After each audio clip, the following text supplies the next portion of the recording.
Esta es una producción de Grupo Fórmula. Encuentra más contenido como este en radioformula.mx. Pigmenio, buenos días. Buenos días, Ciro. Buenos días, Manuel. Sí, buenos días a todas y a todos. Así la información. Sí, hombre, qué trágico lo que sucede. Llueve sobre mojado en Guerrero y bueno, mi solidaridad con todos los que están allá y con todas las que están allá en este momento tan duro. Que se pierdan las comunicaciones habla de un golpe brutal. La parquedad del presidente, el hecho de que hable de la incomunicación del Estado, de que salen todos los secretarios de defensa, de marina, de seguridad para allá, que haya retrasado media hora la conferencia, nos habla precisamente de la magnitud de este golpe de la naturaleza. Supongo que el Estado mexicano, las Fuerzas Armadas tienen otras formas de comunicarse con la Ciudad de México, que va más allá del sistema de telefonía celular, telefonía satelital. Supongo que tienen otra forma de comunicación. Esto debe estar afectando comunicaciones lineales, no lineales, satelitales. Pero evidentemente la Sedena y la Marina deben tener otras formas con satélites estos de baja órbita, los de Starlink, que puede establecer comunicación más rápido. Pero debe estar todo eso dedicado a la coordinación operativa. Porque desde ayer el presidente anunciaba que había que estar prevenidos, pero entró antes de tiempo. Se esperaba en la madrugada y entró el golpe, el ramalazo fue más temprano. Entonces 4 o 5 horas antes de lo que se calculaba. De lo que el servicio meteorológico calculaba, ¿no? En fin, ojalá y no se pierdan vidas. Y ojalá y los daños materiales no sean demasiado graves. Bueno, pues esperemos, ¿no? Vamos hora 15 y no podemos tener esa comunicación. Ya tenemos equipo en camino, difícil, prácticamente imposible el acceso por vía terrestre y pues vamos a ver qué es lo que podemos hacer. A todas las personas con las que solemos tener comunicación en Guerrero, organizaciones sociales, grupos políticos, partidos, defensores de derechos humanos, la gente con la que hablamos con cierta regularidad sobre los problemas de Guerrero. Con nadie podemos tener comunicación, familiares, amigos, que por lo demás suelen contestar rápidamente, suelen estar atentos a este programa. Tampoco hemos podido tener la comunicación, entonces pues en eso estamos. Nos queda hora 45. Pues a ver cuánto logramos y a ver si podemos tener una comunicación, una. En fin, y mientras tanto, Pigmenio. Mientras tanto, parece casi trivial hablar de otra cosa frente a este hecho, ¿no? Frente a esta tragedia que esperemos, insisto, que no afecte a seres humanos. Yo lo que hago hoy, Ciro, es una reflexión a partir de una discusión que presencié el sábado entre Verónica Velasco, mi mujer, mi compañera, y la doctora Yusara Teixeiro. La doctora Yusara Teixeiro, una psiquiatra muy afanosa, que trabaja muy profundamente, muy seriamente, además el análisis social, y que estableció un criterio que a mí me pareció muy importante, el del asesinato de la imaginación. Junto con otros filósofos que hablan de los efectos del neoliberalismo, ella sostiene que entre las muchas cosas que hace el neoliberalismo al orientar a toda la sociedad al consumo es asesinar la imaginación. Y yo lo aplico a la situación mexicana también debido a lo que siento, una exacerbación en los ánimos, que es natural porque viene la temporada electoral, pero que afecta sobre todo en los sectores medios y altos, con con un enrarecimiento, con una radicalización de conceptos. Más que radicalización, la gente recurre a extremos. Y entonces analizo que la normalidad política, la calma chicha que imperaba durante tantos años en el país, hoy se rompe porque hay debate, porque hay discusión. Y el debate y la discusión es lo propio de la democracia, es lo saludable, lo necesario. Y debe ser duro y debe ser firme. Y sin embargo, entonces lo que sucede es que se habla de polarización cuando es politización lo que debe ocurrir, y que el resultado de la politización, y vemos los ejercicios parlamentarios, por ejemplo, en Gran Bretaña, la manera en que se enfrentan los partidos, en que se debaten los asuntos en el Parlamento y se debaten en la prensa, y considero que eso es lo saludable.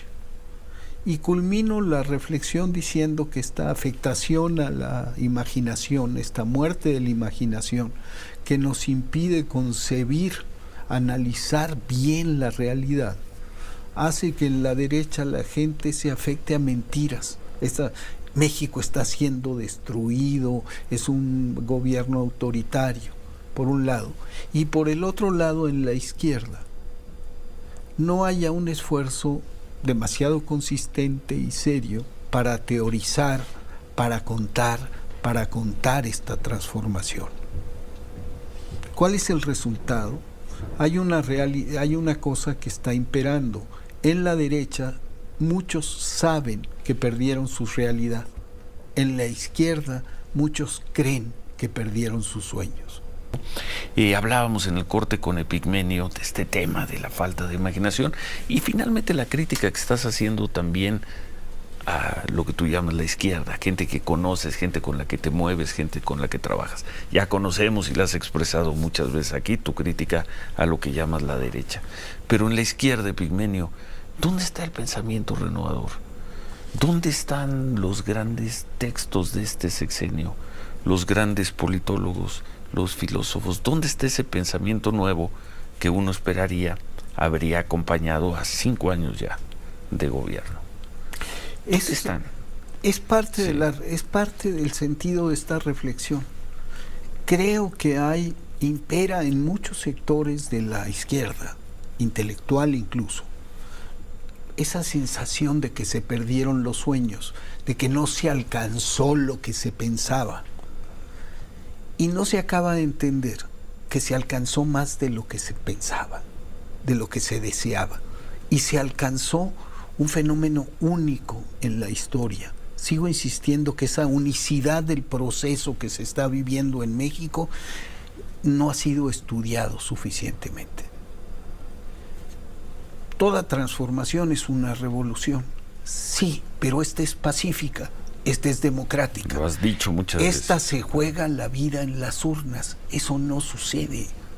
Las revoluciones llegan al poder para no soltarlo.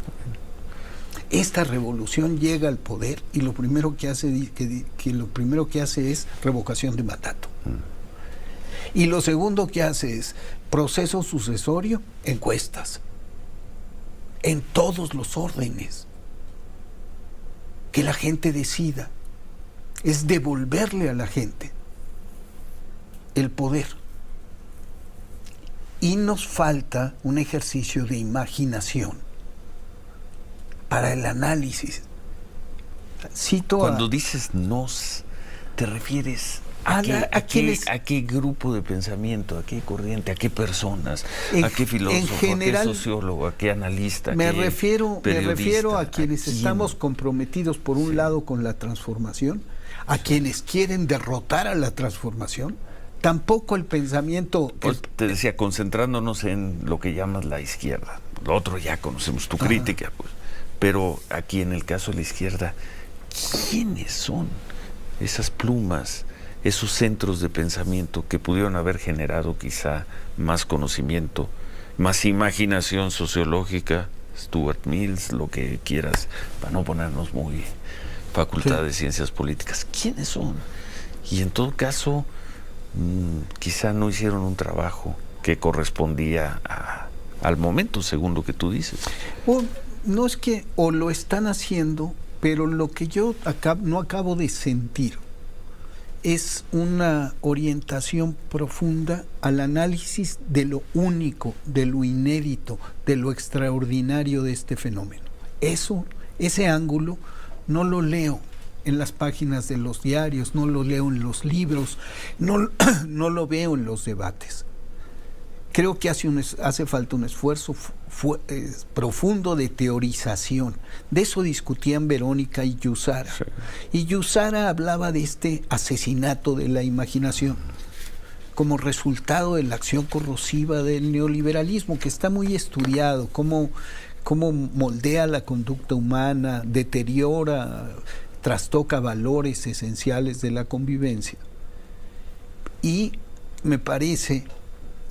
Recuerdo que en El Salvador, en la guerra, hubo un momento en que un comandante reunió a los jefes y les dijo: miren, compañeros, vamos a perder nuestros sueños, pero la derecha va a perder su realidad, y eso vale la pena. Y en ese sentido, creo que vale la pena una reflexión para la izquierda más pura y dura en México, decirle: pues sí, no se consiguió aquello, pero se consiguió esto otro. Este es lo posible. Y en tanto que es posible, es necesario y es deseable. Porque México requiere una transformación, pero una transformación en la que quepamos todas y todos. Esa amplitud nace de la consulta, del entendimiento de la diversidad del pueblo, al que no le puedes poner camisas ideológicas de fuerza, camisas de fuerza ideológicas. A eso me refiero un poco. Han cambiado las cosas para como las concebíamos hace años. Son otras las cosas. ¿Quién ha hecho ese esfuerzo de teorización? El presidente. Y entonces se produce un fenómeno. Como López Obrador es el que lo hace, y López Obrador no es parte de la estrategia de comunicación, sino es la estrategia de comunicación, hay una especie de vacío que se genera en torno a este fenómeno. Nos hace falta discutir más incluso los propios textos y los dichos de López Obrador. ¿Qué es el humanismo mexicano? ¿Qué consecuencias tiene? Prácticas, y cómo se define teóricamente, cómo se inserta un presidente que de izquierda habla de la integración con América del Norte, como un presidente que convive con el alto empresariado, que sigue normas financieras de disciplina fiscal. O sea, no es un presidente de la izquierda típica, ni hace lo que se espera, pero que por el otro lado concentra una parte importantísima del presupuesto en los programas del bienestar. Y baña con esos recursos amplísimos sectores de la población. Hay fenómenos extraños, difíciles de concebir, la relación con el ejército, de la izquierda con el ejército. Un ejército que no fue derrotado, que no fue aniquilado, porque hace falta una reflexión. Sí hay una revolución, pero no asaltamos el Palacio de Invierno, ganamos una elección. Es decir, estamos en manos del pueblo, que puede cambiar de parecer si no le cumples. Es la democracia.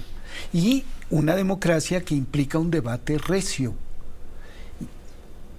Y se genera una actitud de que cuando hablas desde una perspectiva, por ejemplo, del Poder Judicial, se exacerban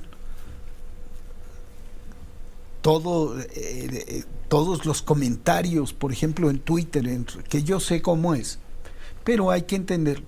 Y en la calle se vuelve un debate con ciertos sectores demasiado recio.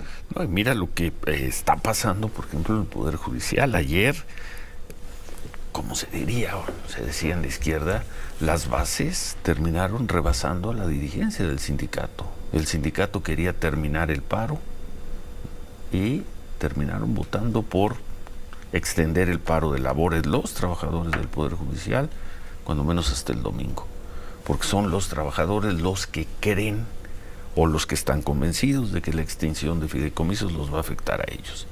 Ayer se rebasaron bases, anoche se rebasaron bases en ese sindicato. Interesante, vamos a ver cuál es el desenlace. Vamos a ver cuál es el desenlace. A mí lo que me parece saludable... Se rebasaron dirigencias, perdón. Las bases rebasaron a las dirigencias. Lo que me parece muy saludable es que todo esto se ventile abiertamente. Sí. Y hay muchas buenas conciencias ofendidas. En eso hemos estado de acuerdo siempre. Sí, pero hay... Por cierto, nos acusan que ya no hemos polemizado tanto. Ya habrá un tema. ¿Ya habrá cuándo? Un tema. Hace 2 semanas, sí. Hace como 4. Pues no fue tan unánime y contundente la decisión. No, lo dice el propio comunicado, que fue una decisión... O sea, estamos en paro, pero el que quiera trabajar, trabaje. Sí. Entonces... A ver, entiéndele, y entiéndele administrativamente, y entiéndele procesalmente, y son los trabajadores, ¿eh? ¿Sí? Aquí sí, la dirigencia, claramente ayer los 2 líderes de los sindicatos, de los 2 sindicatos, nos dijeron ayer aquí por la mañana que ellos consideraban que el paro debía terminar, como habían dicho, debía haber terminado con el último minuto de ayer. Fueron a votación y una parte de las secciones dijo, no, continuamos el paro, pero los que quieran regresar a trabajar, regresen. Ahí hay bases, como se dice en la vieja discusión política, bases que están rebasando a sus liderazgos, trabajadores del Poder Judicial. Por ahí no pasa el ministro tal o el otro ministro o la ministra Norma Piña. Esto ya se ha convertido en una diferencia entre trabajadores del Poder Judicial. Y yo me imagino, Ciro, y es un poco el llamado que yo hago, es razonable hacer una reforma del Poder Judicial. Es imperativo. Que te decíamos hace 8 días, ya se hizo. Se hizo en este gobierno. Pero no fue suficiente. No fue suficiente. Sí. Es razonable revisar con lupa los presupuestos.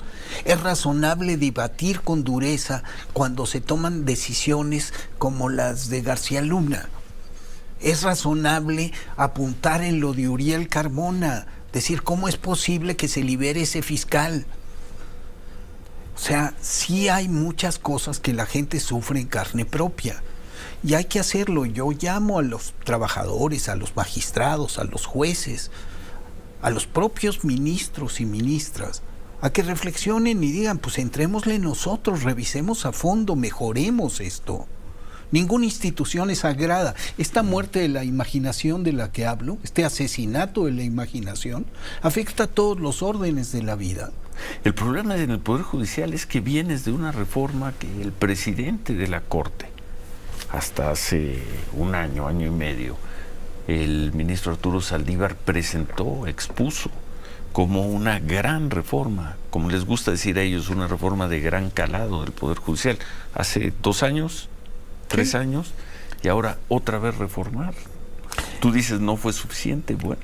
Son demasiados años de una institución. En general, a lo que me refiero cuando hablo de calma chicha y todo eso, es que no había conmociones profundas en las instituciones. Se mantuvieron inalteradas, sin revisión, en todos los órdenes del Estado. Cuando había que renovarlas y repensarlas, hace falta un esfuerzo de repensar a México. Eso es a lo que yo convoco a unos y a otros.